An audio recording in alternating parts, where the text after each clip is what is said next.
Ini nggak saya hapus ya, meskipun viewersnya cuma dikit, nggak saya hapus karena nggak apa-apa, karena jam tayang juga kan lumayan. Ini nggak saya hapus dan ini nggak saya public, ini saya bikin private.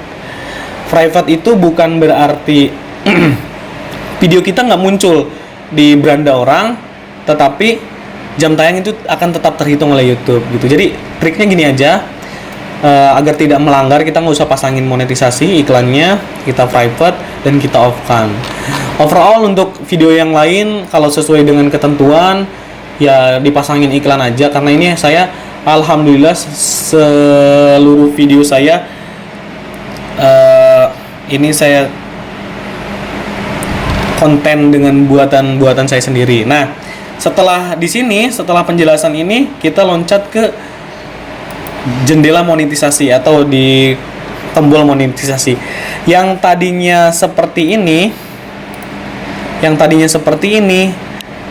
sekarang berubah menjadi seperti ini di kolom monetisasinya ini. Jadi yang tadinya sedang ditinjau gitu, alhamdulillah berubah jadi seperti ini, earn money from your YouTube channel. Jadi kita harus memaksimalkan channel kita untuk mendapatkan pundi-pundi uang, teman-teman. Ya, meskipun dari YouTube tidak bisa dijadikan patokan, tapi kalau kita maksimal, kita memberikan keuntungan untuk YouTube, kita memberikan keuntungan untuk pengiklan, YouTube juga pasti akan memberikan keuntungan yang lebih kepada kita. Pokoknya kita semangat bikin konten yang menarik dan mengundang perhatian penonton, gitu aja sih menurut saya. Nah, ini akan berubah seperti ini. Ini ada overview dan merchandise.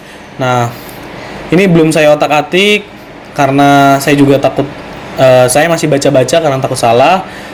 Dan jadi kalau misalkan katanya sih, kalau misalkan channel ini udah tenar, udah booming dan sebagainya, mungkin ya create dan sell merchandise gitu bisa nanti dibantu oleh pihak YouTube-nya sendiri di sini.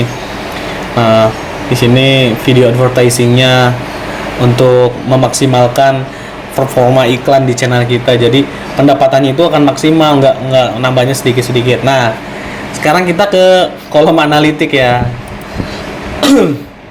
Di kolom analitik ini, nah 7 hari ini dalam 7 hari ya, 7 hari pendapatan saya 1.794.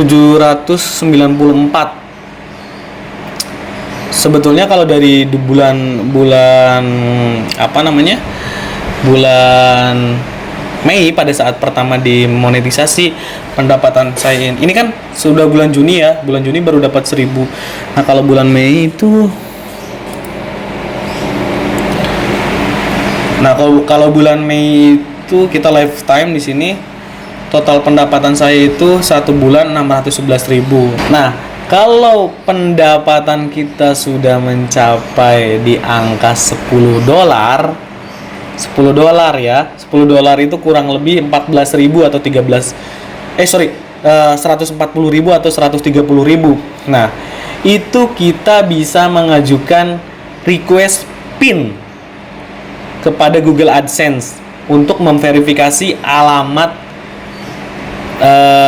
Google AdSense kita.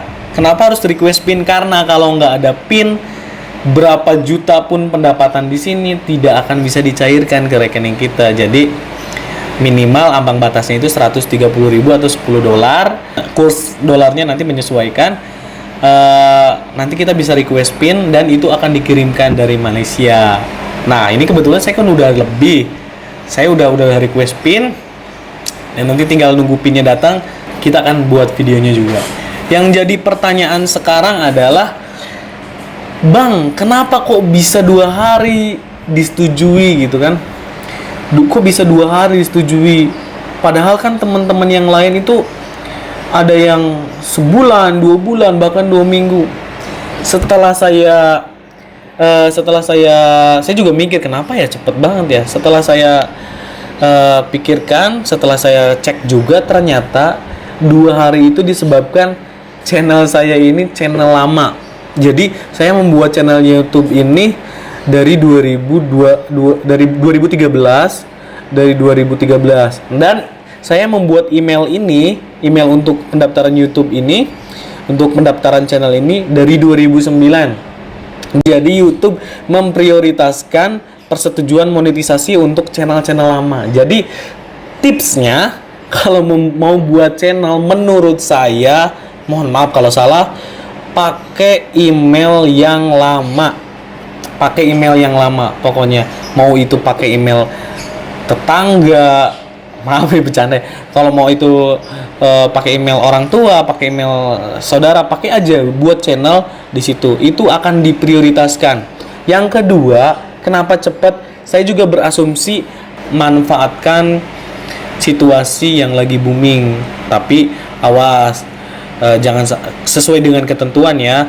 Kalau misalkan kita mau membahas sesuatu yang ada di televisi, kita harus bahas yang positif, kita harus bahas pakai omongan kita sendiri, terus kita pun harus izin kepada yang punya konten sebelumnya akan kita bahas atau akan kita reaction dan sebagainya. Pokoknya pada intinya YouTube tidak memperbolehkan untuk menguploadkan ulang apa yang sudah mereka uploadkan, apa yang sudah channel lain uploadkan di channel YouTube. Itu akan terdeteksi loh, gitu. Nah, itu 2 tips itu jitu, insya Allah saya nggak bohong. Silakan dicoba, itu berguna. Oke, teman-teman, nanti saya akan bahas materi-materi selanjutnya. Mohon maaf, saya bukan menggurui, saya hanya berbagi pengalaman agar teman-teman bisa maju bersama-sama dengan saya, bisa sukses membuat channel yang bisa dimonetisasi dan menghasilkan pendapatan di YouTube. Jangan patah semangat bagi yang sedang menunggu ambang batas 4.000 jam dan 1.000 subscriber, tetap semangat. Coba tips dari saya, intinya tidak ada perjuangan yang gampang. Pokoknya harus pasti ada lika-likunya biar kita juga tambah enak mendapatkannya. Oke, terima kasih teman-teman.